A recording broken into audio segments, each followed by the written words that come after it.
Alright everybody, No Rest for the Wicked. This is an early access game, and it is basically isometric Dark Souls, just so you know what we're talking about here. I put in about 13.3 hours as of this point, and for an early access, it's a very smooth game. There are some features, though, that are important that are missing, like co-op, which I don't know how that's going to be balanced out, but it's not in here yet, so I'm not going to talk too much about it. I will speculate a little bit about some issues I see with it later, but let's not worry about that too much. Game starts out the usual fare. You're some schmuck waking up on, a ship, going somewhere. You're important for some reason. You're not quite sure why. You got some decent gear, and problems are coming up. Then, of course, bad stuff happens. You learn about some political intrigue, and you end up washed up on a beach with nothing. Your gear is broken, and you kind of suck. Okay, fine. Gameplay at this point is pretty hard. I mean, enemies really matter. Again, it's Dark Souls, so you have a weight system, you have poise, you have stamina, you have all that general stuff. All different weapons have different attack patterns. Some are faster, some are slower. You're pretty much going to be forced to use a sword at first, and you're going to kind of explore and learn about the world. Now, if you love Souls-likes, you're going to be a little sad that you have no Estus. There is no item like it, but at least not that I know of. But what you do in this game is you do have a survival gameplay element. So you will be gathering different materials, whether it's animal parts like crabs, meat, or plants or mushrooms, and you will make food out of it at campfires, which is not where you respawn. So bonfires are not where you go. You get these weird little orb of blue things that you respawn at. But you will be cooking your own healing items, and that will be your primary way of surviving at first. Enemies will hit you really hard at this point in the game, and you have to really consider a lot about what enemies do, and you don't really want to get hit. You can parry and do certain things, but it's pretty limited. Now, early on, I was experimenting to see if armor weight really impacted movement that much, if it meant I would go faster, and unfortunately, no, you can't get like super speed just by peeling off your stuff. But there are actually benefits to being over encumbered, or rather to being in the heavyweight class. Yes, you will still fat roll like any Souls game, but you unlock the ability to shove enemies, which pushes them down to the ground and gives you the opportunity to do some pretty heavy hits. It's pretty stamina intensive early game, but eventually it's a really nice way to kind of break up an enemy that attacks quickly. Kind of a cool thing to offer heavy armor players something they can use. I think that was a really good option. Now, let's break down this game into a few parts. I want to talk about its art, I want to talk about its combat, the traversal systems, stats and UI, and crafting, and then daily experience. But before we do all that, well, let's first look at something you guys all want to see, instead of, waiting too long. I want you guys to see the first boss fight, because that's a good way to get an idea as to how this game really, well, carries out. So let's jump over to my first encounter with the first boss. This was my first time fighting it, because, well, you'll see. The cutscene plays out for it, and, I had gathered up a bunch of stuff. Now, I think this is a pretty cool fight. You can see the boss has got some patterns. This is requiring me to dodge in the right timing, so this is definitely more of a Souls-like. That was me trying to shove the enemy. It doesn't really do that much on bosses. It's more for, normal enemies, not boss types. You can see, though, dodging isn't impossible. I'm not the best at timing things, and even for me, it's like, okay, I can get away from stuff. I'm doing a caster build. I have enough time to charge up my skills. I have to get in close, though, to build up mana. You'll see that when I get an attack off, it does a sizable chunk of health damage to the enemy. It went from like about here down. My normal hits, though, aren't bad.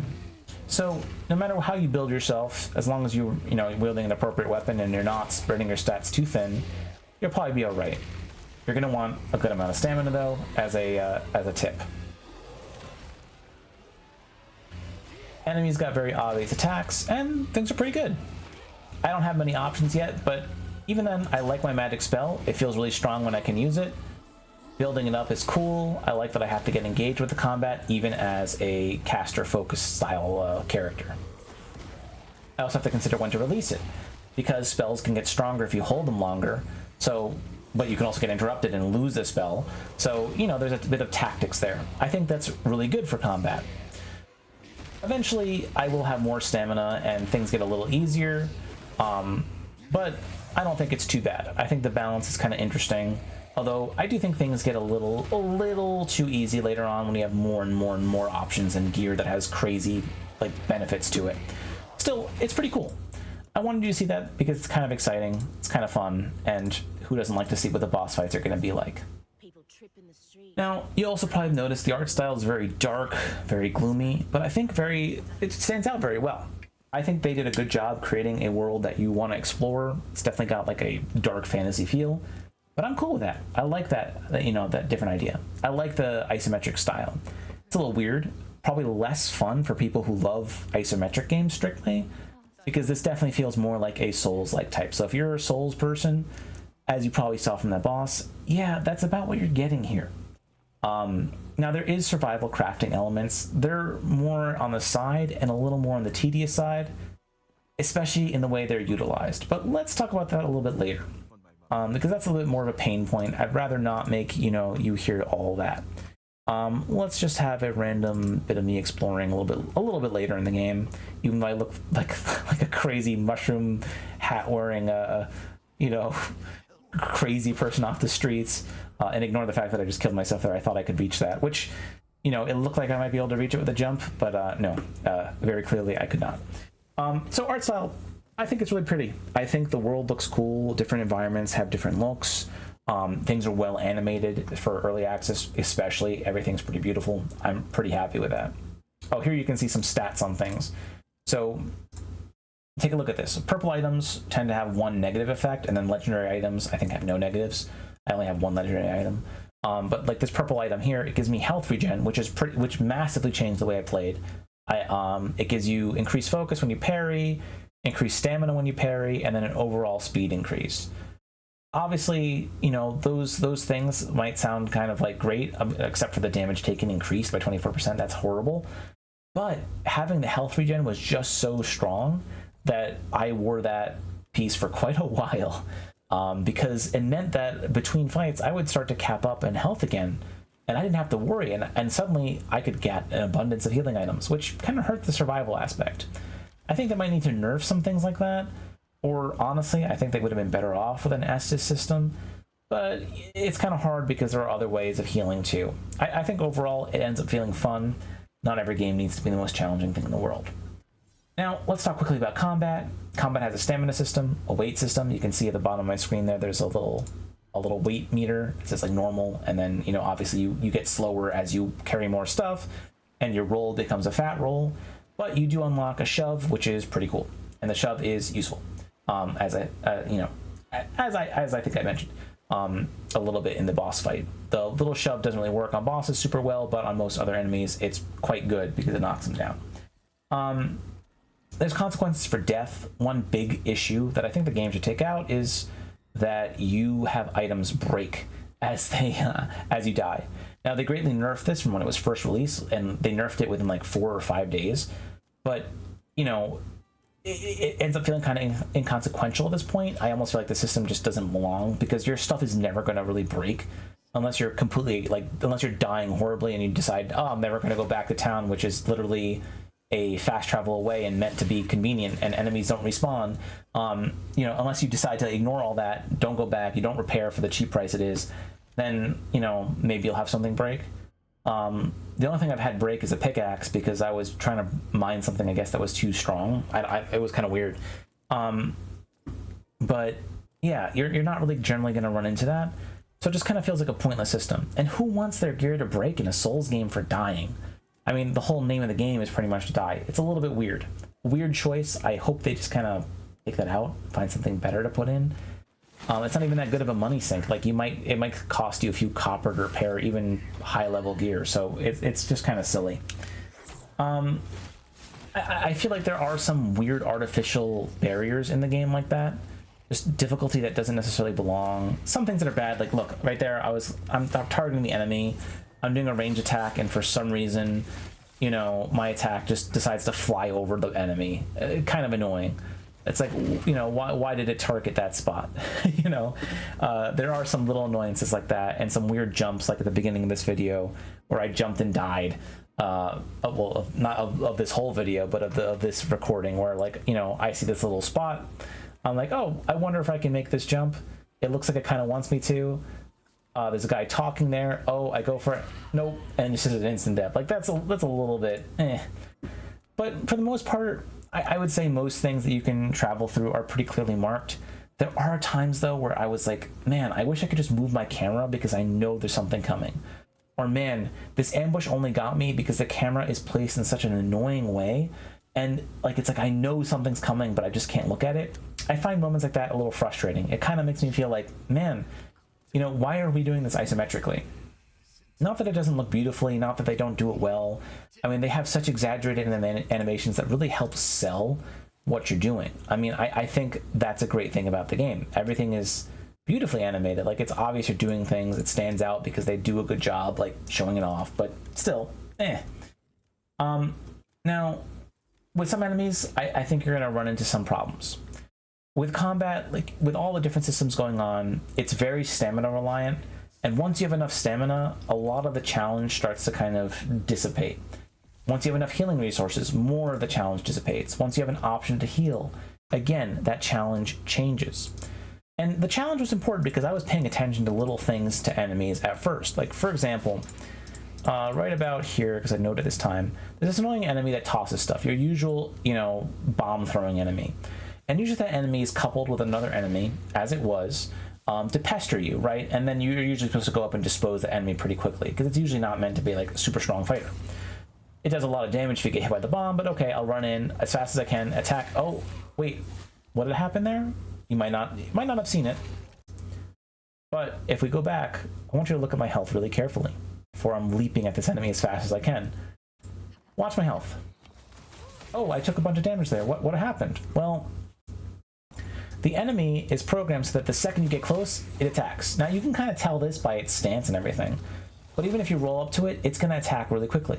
It's a dagger wielder, so you learn, oh, well, with this enemy, the best approach is probably I roll and I instantly try to parry. Or if I had a shield, I'd instantly try to block, because I know it's going to strike me the second I get close. It's a little bit annoying like that. I found that more frustrating than I found it fun. There, I got a parry off, which, again, you don't get that big of a reward for parries unless items give you benefits for it. A little annoying. But I found that kind of frustrating. And this even gets to the point where later on the same video, look at me approach this same type of enemy type. I run up, I do a dash attack, I literally get the first hit, right? And he just instantly ignores the fact that I just ran, jumped, and smacked him in the face with a sword, and he instantly gets a counter and gets 3 hits in. And this is me trying to do a quick attack. I'm not wielding a slow weapon. And it's a little bit annoying. Like, I don't stagger him enough. And it's kind of like, man, that doesn't feel good, and I take a ton of damage. Now, with limited resources, obviously early in the game, you know, you start to wonder, like, am I going to run out? But eventually you get stuff, and this kind of challenge goes away. In fact, I'm face tanking enemies currently because I'm not really worried about it. I heal enough over time. I have so many resources. I think that's a little bit of a weakness to this game. And with co-op, I think it's going to be exacerbated. Now, I think balance is hard to hit. This game doesn't need to be so painful that you suffer. But, you know, it's just something to note. Things are hard at first, and then I feel like they just get easier and easier and easier in a way that doesn't necessarily feel super satisfying. There are good choices here. There are cool different weapons to get, but I think they would benefit from offering you more of an array of selections early on to really get a feel for, like, what's possible. Because there's some items I get, and I'm just like, I don't know if this is going to be good. And some of them have a crazy high stat requirement. One of them is 16 faith and 16 int. And I don't know if that's going to be good. And I happened to decide, you know what, I'm going to try it. And I leveled up faith, even though that didn't power up anything else I use. It doesn't give me any benefits, and I could be putting that into, like, health or stamina. But I ended up making a weapon that I actually really like, which is a magic mace, which I can smack enemies around with. And it's a little bit better than the basic staff for melee, but it also has spells on it. So I ended up being happy with that, but I had no real idea, and I had to invest a bit to get that. So I think they could give a bunch of weaker weapons and let you really explore in this tutorial. And I think that would add a lot to the game, because I have no idea what's good or what's bad. Consequences for death, I think, are pretty fair. Enemies stay dead, and they only respawn once an area kind of resets, because a new fog of war will eventually come back in after you're done with an area and add new enemies, new enemy placements, like upgraded, harder enemies, new loot. It refreshes chests, so you have a reason to go back. But yeah, I just thought it was kind of a weird... It's weird to have like the repair, like your stuff break on you a little bit as you die. I think that's a bad choice. Anyways, combat does feel good. I think it's pretty visceral. I do think there are some issues, like enemies just being able to poise through stuff super quickly early game. It's a little bit weird, but overall, it's okay. Movement. Real quick on traversal, I think movement is okay in most cases. Like, I never had too much of a problem with it. Yeah, some jumps are awkward. It can be hard to tell where I'm supposed to go sometimes.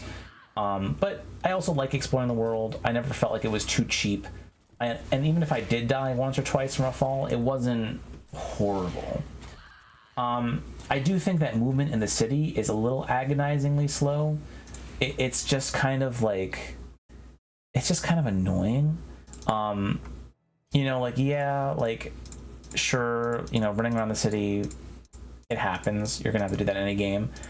What gets frustrating, though, is that, like, when you're first exploring this place, there's so many places to go here, and some of the things you can repair in the city are things like an elevator, which is just purely a convenience thing, and then the lodging staircase. It's just, again, a convenience thing. Why are you making me use valuable resources, which I need for other really important things, on convenience factors? That's just annoying tedium. And I feel like the speed you move in the city is just a bit too slow. It just, I don't know. There's like multiple layers to this place. It's more complex than it needs to be. It does give it some character, but do I really need 3 stories, like sewer areas? I don't know. I feel like while it's cool, I don't know. I think the city is just a little annoying to traverse the first few times. Maybe it gets better. Maybe there's a good reason for this, but I don't know. The design is a little frustrating and not like in a fun, charismatic way, if that makes sense. And again, the camera movements in these areas can also make it harder to find stuff that you want. I kind of hope maybe they do something to like improve your speed in the city, or maybe make it so that some of those like deliberate inconveniences are gone or cheaper to fix. It just seems kind of weird. For stats and UI, I think there's some pretty glaring issues here. This is where I really have some concerns. Gear double dipping in stat requirements without letting you test it out. Like, you can't even equip a weapon that's like, you know, not in your stat requirements. So you can't even see like what its animations would look like to even get an idea of how good it might be. I think that's a problem. But the biggest problem is your spells or runic skills, which are basically like weapon arts, if you know your Elden Ring. You know, every weapon is going to have some skills on it. And you can't check what these things do. And you can even buy skills that you can put on stuff, but you can't read, at least not anywhere that I found, and other people have noticed the same issue. I can't read what this thing does. So like, I might look at a spell and be like, okay, is this one going to give me healing? Is this one going to, you know, what is this one actually promising me? And that's pretty important when their names aren't always super clear. I do think that that's a bit of a problem. Because, you know, your magic is going to matter if you're a caster. Ooh, that was a rough time. Your magic is going to matter if you're a caster, and you're going to want to know roughly what the spell is doing. Like, is it giving me stamina regen? How much of it is it giving me? How often? Does this last a minute? Does it last 10 seconds? You know, is this fireball, like, what does the 3rd charge level actually do? You kind of have to just use a spell and experiment. Like that one spell I just used there, it costs health, and it recovers focus, which is your magic casting meter. Now, this is great to use if you have health regen on an item, because then you're recovering enough health that by the time you get to an enemy, you basically just got free MP, which is pretty big for someone who's going to use, you know, runic power quite often, like my character does. But really, we need to be able to read what spells do. Anybody who understands, you know, builds and prepping and designing things will understand why that matters. The fact that I can't easily do that is very confusing. So I think they can fix that. And I imagine they will, because that's a pretty obvious fix. For building, I recommend just get a good amount of HP and stamina, and then start focusing on your weapon skill, like whatever you choose, and focus on one at first.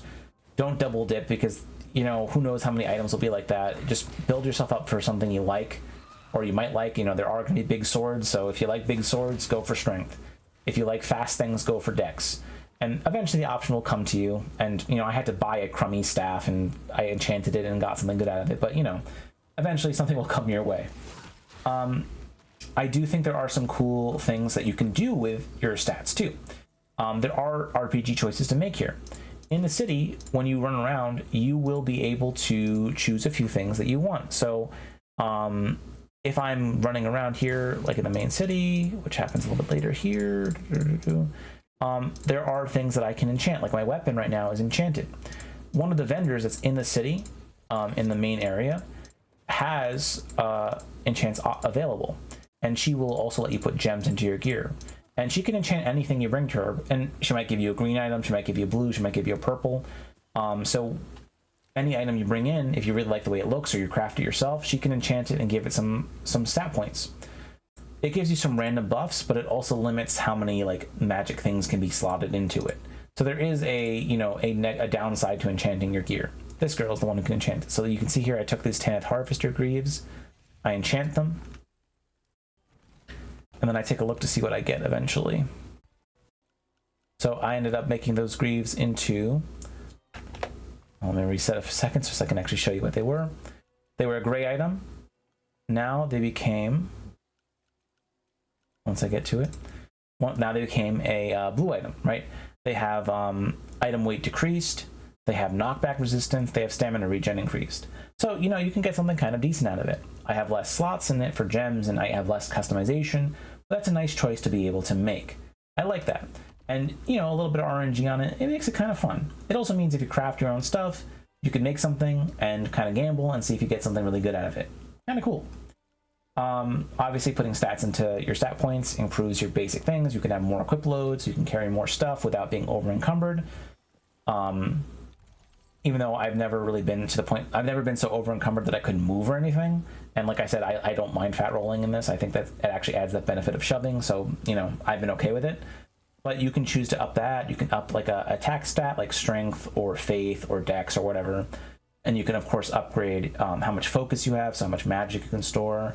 And you can also increase your stamina and your health. So these are, you know, all things you're going to make choices on, and you can create kind of a cool build. I think it's pretty fun. And you can stack certain buffs, like, you know, how much focus you gain per hit. So when I hit something with my staff, I'm gaining more energy to cast spells with. And a staff already has a pretty decent focus gain on it to begin with. So, you know, there are things you're going to do to make your build really work. And I think that's neat. So there is a lot to play with as an RPG. Crafting survival system is okay. I think it has, you know, it has a place. You will eventually have a house, which you can see here. I purchased, and you can start placing crafting stations down in it, and you can make some of your own stuff. Now, this is gonna be stuff you get by cutting down trees, by mining, and this can be okay, if not a little tedious, but helpful to do. I don't think it's the most robust system, but I don't think it needs to be either. For what it is, it's pretty functional, and I'm pretty happy with what it ends up being. Now, does that mean that I love running around gathering mushrooms, as you see there, cutting down trees, digging holes? I mean, I wouldn't say that it's necessarily that it's my favorite thing in the world to do. The animation's a little longer than I would like it to be to do some of these things. Still, it doesn't upset me, and it's not like I'm annoyed. It's just that you need a lot of it to do important things, and that can get a little frustrating. So, yeah, I think there's an aspect to it that's a little bit annoying. Still, it does make you pay attention to the world, and resources do recover over time, so it's not too bad, and it does kind of block you from, you know, just making everything all at once. So yeah, it ends up working. But you can see, like, look, this animation, it's just a little too long to be fun. It just kind of gets a little annoying. I don't think it needs to be that lengthy. It's not like I'm going to be trying to mine really quickly in combat. It's like, you know, bombs are flying overhead. Like, it could be a little quicker, you know. We don't need to take a long time with that. Finally, the game adds something interesting in the terms of daily quests. So there are a few quests you will get that you will have as options. They are bounties or challenges. And what will happen in the main city, there's a guy who offers them to you. And he, is he the most, like, is he giving the most interesting things? No. Do you need to do it? No. You don't have to, but it does tend to offer something valuable. So when you go back to the main city, which you always can do, this guy right here that I run up to, Captain, what's his face? He'll offer you bounties. So every day you have something you can pick, and you can see there's some rewards here. You might get some new recipes, which you're going to want to collect. You might get some weapon or armor crafting materials. You might get some piece of gear. There's also challenges which offer you bigger rewards, and these are weekly things, and also some daily ones. So you might get a ring, and you get a chance at getting something you might really want. And I think it's kind of cool. It gives you something to look forward to every single day. I didn't expect this in the game, but it works well with a system where areas get refreshed too. I've run into some zones, and I ran into like a clone of the first boss who was a little smaller, and I blasted him away with magic and got a really cool piece of gear. It was my first legendary sword, actually. Now, do I think this is perfect? No. Do I want a lot of FOMO things in my single-player games or, somewhat small multiplayer games? Not really, but I do think that the FOMO isn't too bad. It's not like they're giving you like the most rare things. There are occasional really good rewards, like the items that let you like get more resource slots, which come from certain bosses or just come from those daily quests or challenge quests. They let you unlock like more weapon slots to carry stuff, more weapon things to switch to, more ring slots to equip, which I think is the first one you should get. But they're important, but it's not like game changing. You're not going to lose out if you decide to ignore these like in a horrible way, but obviously they are valuable. Now, let's go on to my particular feels. So I think co-op is going to be really hard to balance for this once that comes in, because I just think it's going to get too easy. Or it'll be conversely too hard if they overcompensate and enemies are like one-shotting you. So it's going to be kind of interesting to see what they do. I hope they do well with it, because this is the kind of game that I think would be fun to play with somebody. Definitely going to make it a lot easier, but that doesn't have to be a bad thing. I found magic to be pretty fun in this game. I like the feel of spells. I like the way it functions. We have to charge things up. Sometimes magic can just be too cheesy, and I think they did a good job of balancing it out here, so props to them for that. I think one tip I'll give to people, and one that I'm sad to give, is the best way to play is to kind of poke at enemies at first. You really can't afford to do a full combo because the enemy is just going to poise out. I mean, sometimes they poise out after one hit, like you saw earlier when I charged that guy and he just kind of ignored it. So I kind of feel like, you want to roll around, get a hit or two, maybe knock the enemy over, get a hit or two, and then get out of there. Big combos and slow weapons can feel really rough because you're going to be eating hits. I tried to use a greatsword for a little bit, and while it can work if you have enough items that basically make you, heal off of hits or heal at a certain chance or heal over time, you can make this, like, that greatsword work because it doesn't matter that you're getting hit. I think it's really hard to make it work when you're more resource starved. So for a while I was just kind of poking at enemies, and that wasn't so fun. I think a little more poise and a little less poise on enemies would go a long way to make this a little more fun, but it's hard. Balancing is a challenging thing. Parrying right now feels a little too high risk to reward, at least at first. And even if you get the parry off, it's not like you get like a really cool move. At least I don't know that there is one. I know you can get behind enemies and sometimes backstab them, but when you parry an enemy, I wish there was like a cool riposte or something. Or maybe I'm just not triggering it for some reason. I don't know. This game is really fun though. I find myself wanting to play it, come back on. I think there's a lot of promise here. There's just a lot of stuff that's going on, and the devs changing stuff like the break rates on items and being willing to make it so stamina is less punishing. That is awesome. It's rare that you get devs who are willing to really, make the changes that need to happen. I just was super happy about that. So, I think the game has got a lot of things going for it. I love the art style. I don't know how far early access goes. I think the cap is level 30. And I've explored quite a few areas. There's one big area that's left for me. I don't know if that's the last area or not. I only recently unlocked housing, and you have a few places you can choose from. So there's cool RPG choices here. we'll see where it all goes, but the world is engaging. The story is quite decent. I think this is a cool game, but I think you have to like Souls-likes.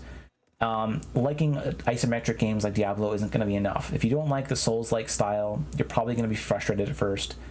And though it does get easier, it does very much follow the idea of a Souls game, rolling around, popping healing items, etc. So with all that in mind, I hope this gives you a little bit of a clearer picture as to what's in this game. If you have specific questions, something you'd like to see more of, I can show you some more. I'd be happy to do that. So I think that concludes my review. Thanks all, and take care.